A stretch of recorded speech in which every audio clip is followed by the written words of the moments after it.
네, 여러분 안녕하십니까. 어지러운 세상은 계속 어지럽습니다. 유일하게 국가의 어른으로서 중심을 잡아주고 계십니다. 박찬종 변호사님 오늘도 모셨습니다. 어서 오십시오. 네, 안녕하십니까. 아이고, 태영호 의원이 몇 가지 발언한 거, 김구 주석이 김일성에게 이용당했다는 발언과 4.3은 격이 좀 낮다 이런 발언을 해가지고선 국힘당에서 징계를 한다는 소리가 나오고 문매를 맞고 있습니다. 그거 어떻게 보고 계십니까? 제가 우선 결론을 말씀드리면 네. 김기현 대표를 비롯한 이게 일부 강경파들이 네. 4.3 사건의 본질도 제대로 이해하지 못하고 있고 네.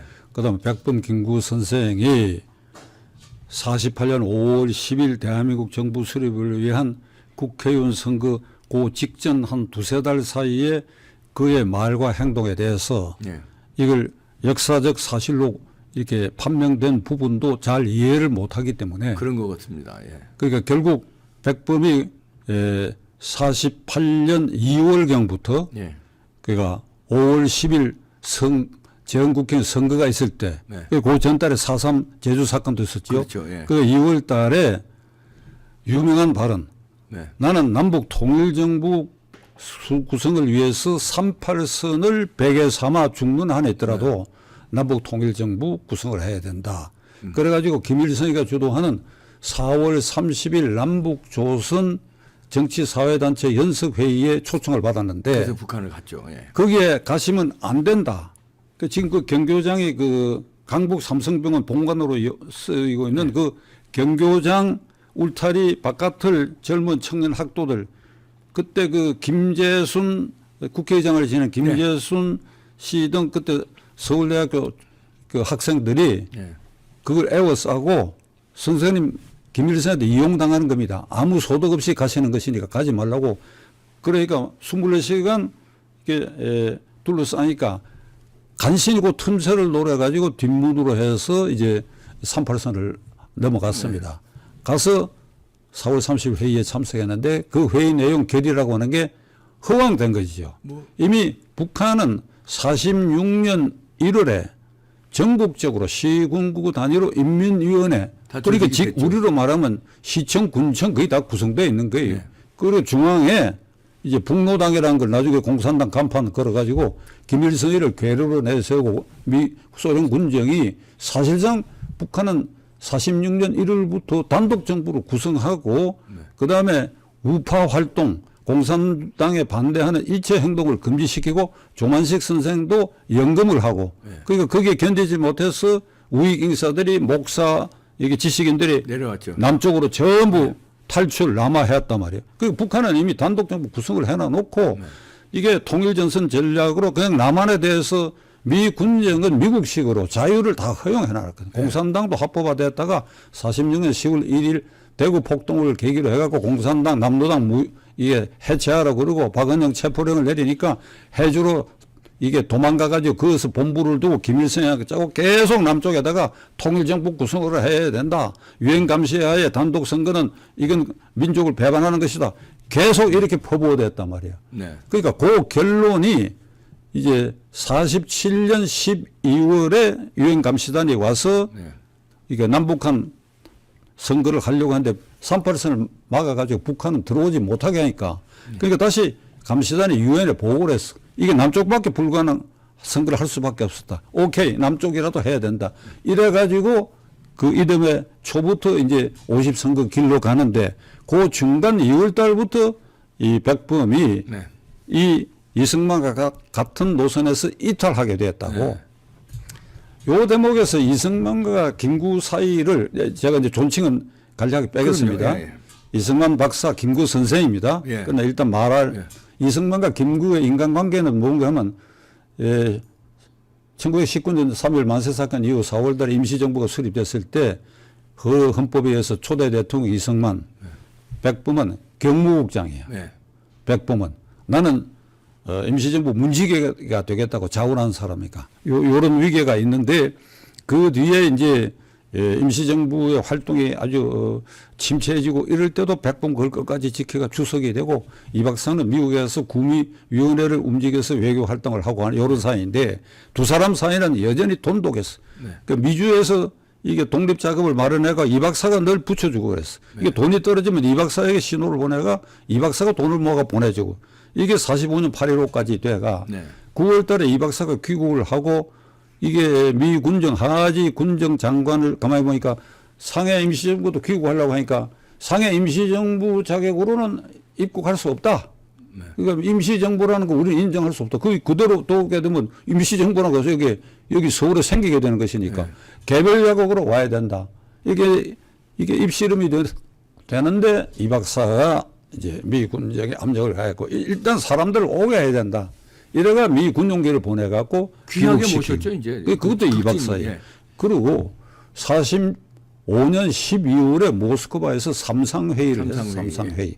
그러니까 소련, 미국, 영국의 세 나라의 외무장관 회의에서 조선반도, 그러니까 한반도는 이 세 나라가 지도하는 신탁 통치를 상당 기간 할 수밖에 없다. 네. 그러니까 이게 이 자력으로 정권을 운영할 훈련이 안 돼 있었다. 그 일제 강점기가 있었기 때문에. 자, 이게 발표가 되자 이제 반탁 처음에 운동이 전부 반탁에 나섰어. 이승만, 김구, 남로당의 박헌영까지 반탁에 나서는데 닷새 만에 박헌영은 돌아서 가지고 찬탁이야, 찬탁. 박헌영 그 북한의 지령을 받아 가지고 그렇죠. 예. 신탁 통치 기간에 공산당이 그 아주 이미- 면밀한 조직을 확대하는데 이미 그 점령을 했으니까 거기는. 그 명수들이니까. 예. 그러니까 닷새 만에 남로당은 그러니까 공산당은 찬탁으로 찬탁으로 돌아섰는데 백범과 이승만은 같은 라인으로 지금 그 보도 사진이 있어요. 동대문 그 운동장에서 두 분이 앞장서 가지고 군중 집회를 해요. 예. 반탁 집회 그 유명한- 계속해서 해요. 유명한 그게 인사. 두 분이 앞장섰어요. 그러니까 김구 선생을 잘못 아는 사람은 이게 우파와 좌파 중간쯤에 있는 것으로 잘못 알고 있는데 철저한 반공주의자예요. 백범 일지를 보더라도 공산주의에 대해서 아주 분명히 선을 긋고 그다음에 그가 30년대 그 윤봉길 이후에 공산주의자들 총탄 세례를 받아가 암살로 죽을 뻔했는데 그 아주 극적으로 살아나고 가슴에 그 총알 하나를 빼내지 못하고 그걸 여전히 그걸 아는 채 별세하셨습니다. 네. 그 철저한 공산주의자.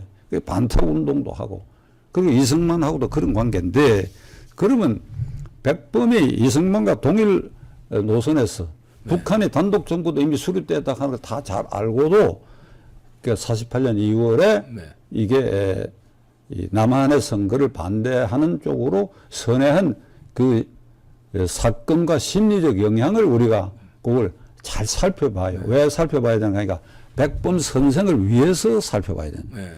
그렇게 된 계기는 그 전에 47년 12월에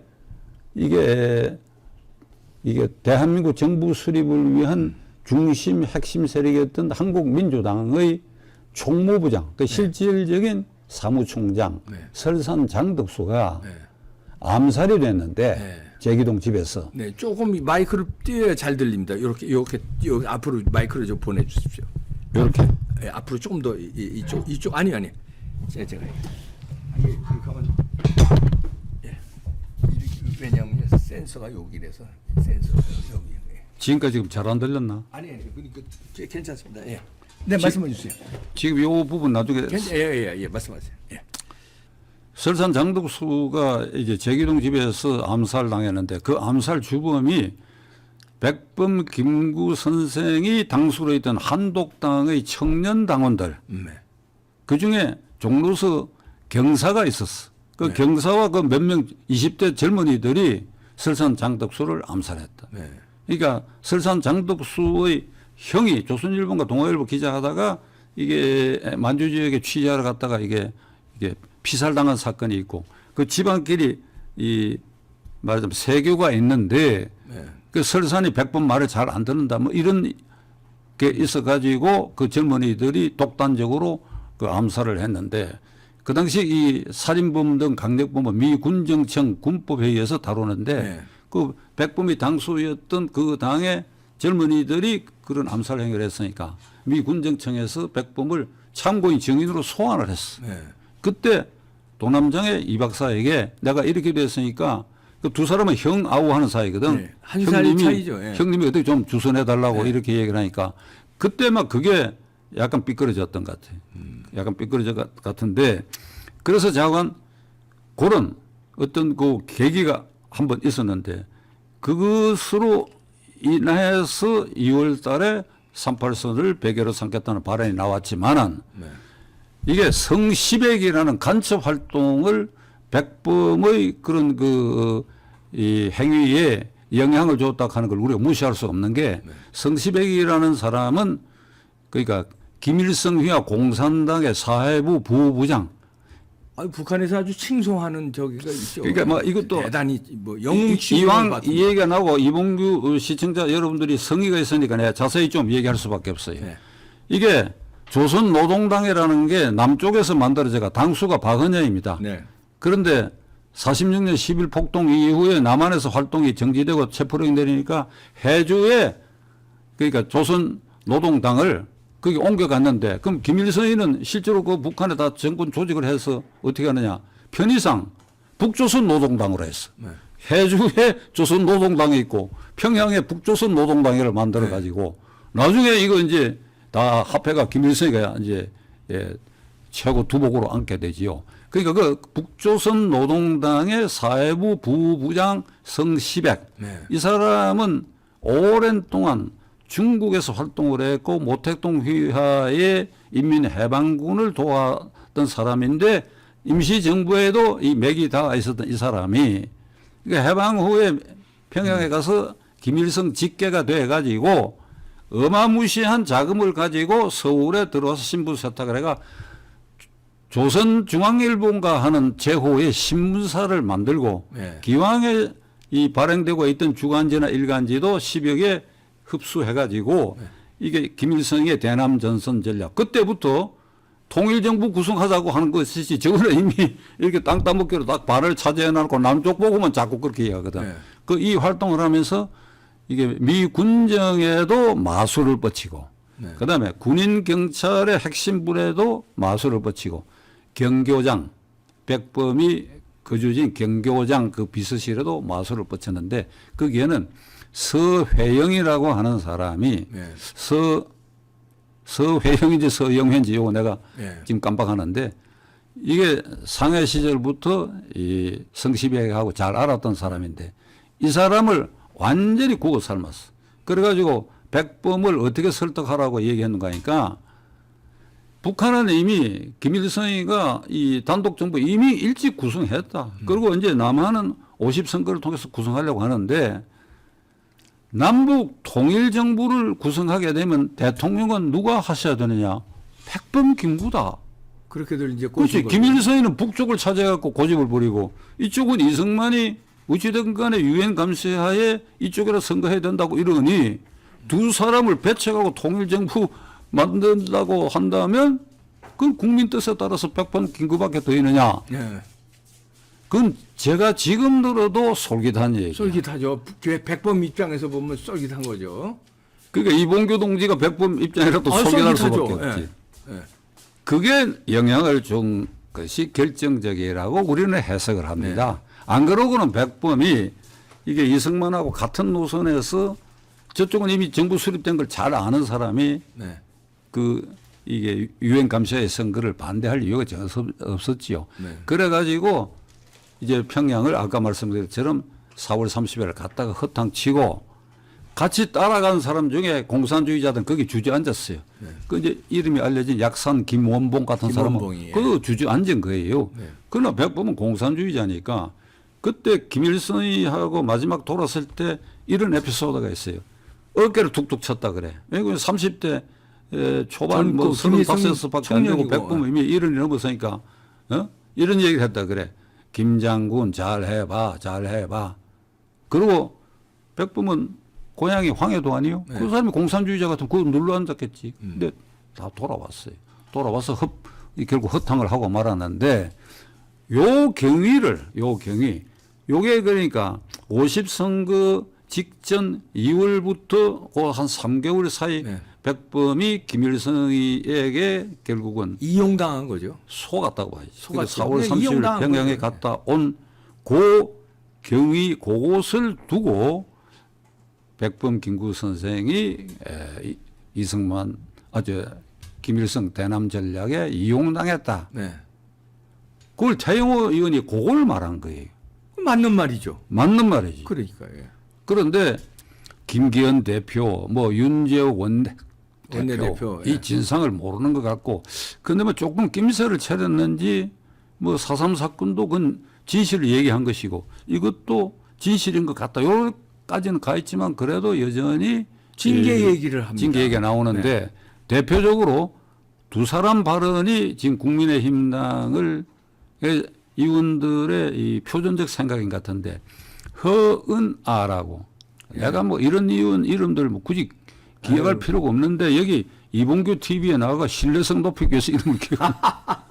그 조문회기들 이름 굳이 아실 필요 없습니다. 이준석 돌만입니다. 허은아. 그러니까 이준석 빼놔놓고 예. 허은아. 지금 그 안에 허은아 예. 비례대표 의원이 모였는데 이렇게 얘기를 했어. 우리 당은 백범 김구 선생 정신을 이어받았는데 그를 훼손하면 안 된다 그러더라고. 무식하니. 그 내가 그 허 의원인가 하는 사람에게 이 TV를 통해서 말하겠는데 내가 언제 김구 선생 정신 이어받지 말라고 했나? 절대로 이어받아야지. 그런 애국자가 어딨노? 그런 반공주의자가 어딨노? 그 마지막 순간에 그것은 그래 내가 보기에는 옥의 티라고 봐요. 이거 과오 없는 지도자가 어딨나 말이야. 그 옥의 티 때문에 김구 선생의 그 앞에까지의 정신 반드시 이어받아야지. 근데 이어받지 말라고 소리 안 했다고. 네. 그 다음에 김용태라고 나이를 보니까 아마 34살쯤 된 것 같은데 아이고, 국회의원이 아닌 국회의원 나가 떨어지고 네. 지금 최고위원인데 이렇게 얘기를 했더라고. 전 최고위원입니다. 전. 로마에 가면 로마 법을 따라야 되고 미친놈이네. 최고위원은 국민의 보편적 의사를 어긋나는 말을 해서는 안 된다. 그 제가 이제 나이 든 사람이 되니까 이게 뭐 자식도 막내 자식 같고 이 손자 같은 사람들인데 어찌 생각해보면 귀여운 점도 있어. 그러니까 이 뭘 모르는 너무 거 하면서 모르니까. 예. 뭘 모르니까 이런 일을 하거든. 백범 정신을 이어받은 당이라든지 뭐 로마에 가면 로마식도를 하자든지. 근데 윤재욱 그 원내대표하고 어제 뭐 태영호 의원이 만났는데 윤재욱 의원 말은 이렇습니다. 그게 뭐 최고위원 사퇴 논의는 없었다. 그런데 국민의 보편적 생각과는 다른 얘기를 뭐 하면 안 된다. 그렇게 얘기했다고 나와요. 그러니까 윤재욱이도 잘 모르는 거예요. 모르고 국민의 100번 양보해서 국민의 보편적 생각과 다소 좀 다르다고 해도 말하면 안 됩니까? 이승만에 대해서는 그렇게 찍고 까불고 전 난리를 치면서 백범에 대해서는 아무 얘기도 하지 말고 그저 백범은 예수님처럼 성역화식 해야 됩니다. 예수님도 비판적인 얘기들을 하는데 왜 백범에 대해서는 다른 말을 못 합니까? 그게 보편적인 생각이라는 건 누가 보편적인 생각이라는 겁니까? 제야 좌익들하고 네. 민주당 안에 얼치기 386 주사파들은 네. 오늘 내가 이 자리에서 백범의 그 행적을 얘기해가지고 그 사람은 반공주의자다. 끝까지 반공주의자다. 그런데 마지막 그 정부 수립 직전 한 두세 달 요 사이에 김일성한테 이용당했다. 네. 이렇게 하면 날 비난할 거예요. 그건 반공주의자라고 생각 안 하거든. 그러니까 백범은 가운데 서가지고 저거 편도 된다고 생각하는데 아니다 이거야. 그 총 맞고 그랬는데 공산주의자들한테. 네. 그러니까 이런 진상을 모르는 데다가 이제 이 태영호 의원은 이제 4.3 사건 그 직전에 이게 북한의 지령에 의한 선거를 방해하기 위한 폭동이라고 한 발언. 네. 그건 명백하지. 그거 맞는 얘기인데요. 북한의 지령을 받아가지고 김달사람이라고 하는 그 영민한 26살짜리 그건 공산주의자야. 예, 그럼 김일성주의자가 아니에요. 그 공산주의자가 면밀한 계획을 세워 폭동을 일으켜가지고 군경을 학살하고 가족들도 아주 무참하게 학살.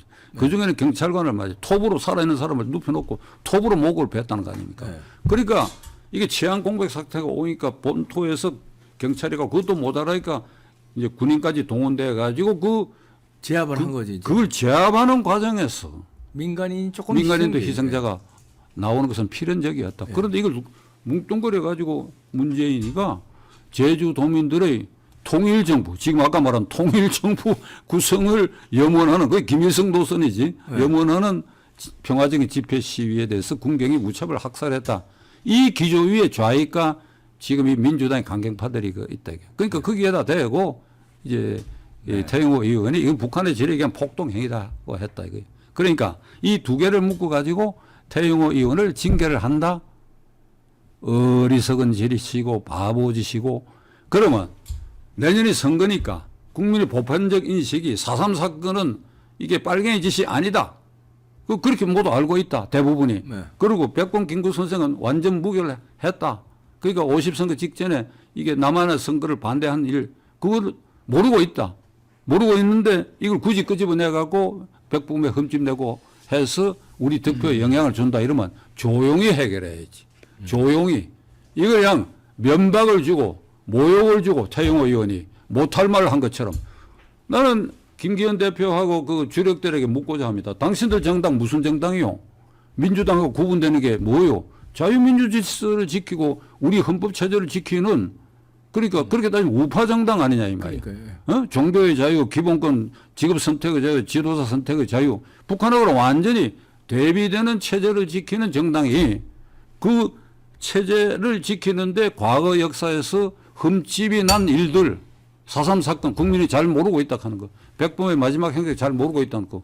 그런 걸 바로 세워야 하는 것이 당신들이 해야 할 일이 아니냐 이 말이야. 근데 뒷걸음치듯이 저쪽 좌파들이 뭐라 그러고 민주당이 뭐라 그러면 찍소리 못하고 4.3 사건을 폄훼하면 안 된다고 해 찍소리 못하고 김구 선생에 대해서 뭐라고 무슨 얘기를 해 이러면 찍소리 못하고 5.18에 대해서 다른 얘기하면 찍소리 못하고 세월호에 세월호에 대해서도 찍소리 못하고 이들을 믿고 이들을 울러매고 지난 3월 9일 대통령 선거에 종북 주사파 종식을 위해서는 어쩔 수 없이 윤석열 2번을 지지해야 된다. 그리고 내년 국회의원 선거에서도 어쩔 수 없이 국민의힘 당이 과반수를 차지해야 된다. 우리는 그런 사람들인데 얼마나 불쌍합니까 국민들이. 그러면 우리는 이게 역사 진실도 모르는 내가 깨놓고 얘기하지. 이 똥덩어리들을 얻고 그러면 내년 국회의원 선거도 그러게요. 좌파를 막아달라고 국민들에게 호소해야 되나? 계속 만약에 이런 식으로 주사파에 전향하고 주사파에 지는 듯한 저런 식의 스탠스를 보이면 국민들이 이제 선택을 해야 될 때가 올 수 있습니다. 그러면 우리도 국민의힘 버려야죠. 아니 그 무슨 아니 역사 인식이라든가 뭡니까 정치적 노선이나 이념이 좌파에 끌려가는 그런 정당은 우리가 똥덩어리를 끌고 갈 수가 없죠. 버려야죠 그러면. 마지막으로 제가 이승만 박사하고 김구 선생이 얼마나 돈독했던가 하는 에피소드 하나를 얘기를 할게요. 그 이제 45년에 이제 다 귀국했지 않습니까? 네.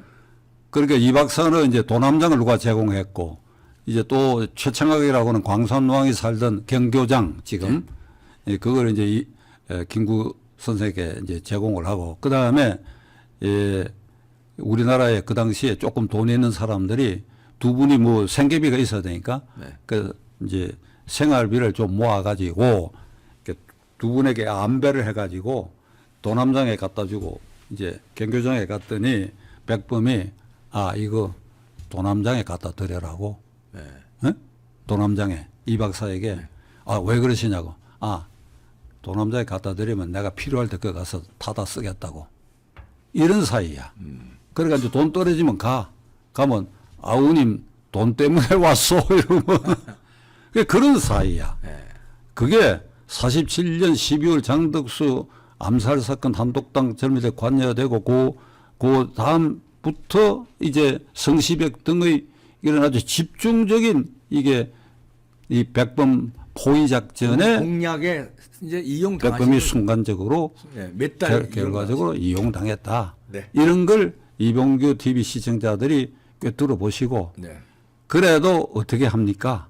우파 정당이라고는 국민의힘 당을 매질을 해가면서 깨우쳐 가야지요. 답답합니다. 네. 박찬정 변호사님이셨습니다. 감사합니다. 쉽게 잠 못 드시는 분, 아니면 자다가 깨시는 분, 맛있는 양갱 드시고 잠도 하나만 드셔도 바로 졸립니다. 수면 유도 락투신 함유가 되어 있고요. 한의학 박사가 개발한 겁니다. 이분이죠. 세계 최초입니다. 무설탕, 무색소, 무방부제, 맛은 기가 막히고 일로 전화하시고요. 자주 깨시는 분, 세계 최초 수면 양갱, 극하랑 양갱 먹고 아침까지 푹 주무십시오. 이봉규 TV 구독자께 특별 할인입니다. 4박스 플러스 하나에 118,800원. 상담 전화 080-767-3333 전화하세요. 한의학 박사 최초 개발입니다. 너무 맛있어요. 너무 맛있어. 너무 맛있어요. 잠 푹 주무세요. 애국 기업입니다.